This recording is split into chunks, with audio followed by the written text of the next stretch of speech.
जगभरात आंतरराष्ट्रीय योग दिन साजरा केला जातोय आणि पुण्याचे नुकतेच राज्यमंत्री झालेले मुरलीधर अण्णा मोहोळ यांच्या संस्कृती प्रतिष्ठानकडून सुद्धा योग दिनाचं आयोजन करण्यात आलेलं आहे आणि स्वतः राज्यमंत्री मुरलीधर मोहोळ या ठिकाणी नियोजन करतात। अण्णा, आज काय नियोजन आहे? तुम्ही मंत्री झालात तरी नियोजन आला?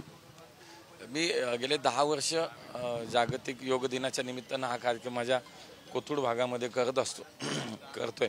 त्यामुळे आजही शेवटी जरी काही झालं, जबाबदारी मिळाली काय तर शेवटी जे प्रमुख कार्यक्रम वर्षभरात करतो तो आजचा जागतिक योग दिनाचा मी 10 वर्ष करतो। त्यामुळे आपण पाहत असाल की इथली सगळी तयारी, नागरिकांना भेटणं, योगाच्या कार्यक्रमाचं नियोजन करणं हे दरवर्षीप्रमाणे अगदी कार्यकर्ता म्हणून सुरू आहे। आज काय नाही, सगळं योगाचा दिवस आहे। तुमचं काय की तुम्ही विमानतळावरही जाणार, तिथे कर्मचारी माननीय मोदीजींनी जगाला योग संदेश दिला। आपली प्राचीन संस्कृती, आपली परंपरा त्या योग साधनेच्या माध्यमातून आज जगभरामध्ये हा दिन साजरा केला जातो। मोदीजींच्या प्रयत्नातनं, त्यांच्या संकल्पनेतनं आपण पाहिलं असेल की UN मध्ये त्यांनी जो प्रस्ताव मांडला त्याला सगळ्यांनी मिळून तिथल्या असेंब्लीमध्ये आपण बहुमतानं तो मान्य झाला आणि जगभरात गेले 10 वर्ष हा योग दिन साजरा होतो, त्यातलाच हा भाग आहे। त्यामुळे 10 वर्ष कार्यकर्ता म्हणून त्याचं मी आयोजन करत आलो। आजही मी काही असतो, जबाबदारी वेगळी काय तरी कार्यकर्ता हा महत्त्वाचा आहे। त्यामुळे कार्यकर्ता म्हणून आजही हा कार्यक्रमाचं आयोजन करणं, तयारी करणं सकाळपासून येत आहे। अण्णा, तुम्ही धावपट्टी वाढवण्याचे पत्र दिलं राजनाथ सिंहांना? नाही, मी त्याच्यावरती खूप काम करतोय।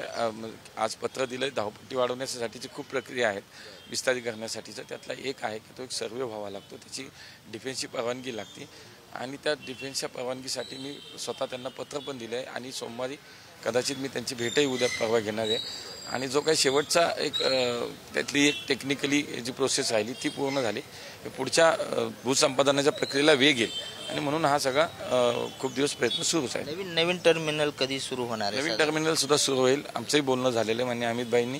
त्याच्यासाठी आपल्याला CISFचा जो काही मॅनपॉवर आहे ती देण्याचाही सुद्धा लवकरात लवकर त्यांनी निर्देश दिलेले आहेत। त्यामुळे ते सुद्धा आता मला असं वाटतं लवकर सुरू आहे। तर हे होते मुरलीधर मोहोळ। योग दिनानिमित्त जरी मी मंत्री झालो तरी कार्यकर्त्यासारखं आजही मी नियोजन करण्यासाठी पुण्यात आलोय आणि मोदीजींनी दिलेला योगाचा संदेश सर्वांना पोहोचणं हे कर्तव्य असल्याची भावना व्यक्त केली आहे। व्हिडिओ जर्नलिस्ट निखिल करंदीकरसह बालाजी पोद्दार, पुढारी न्यूज, पुणे।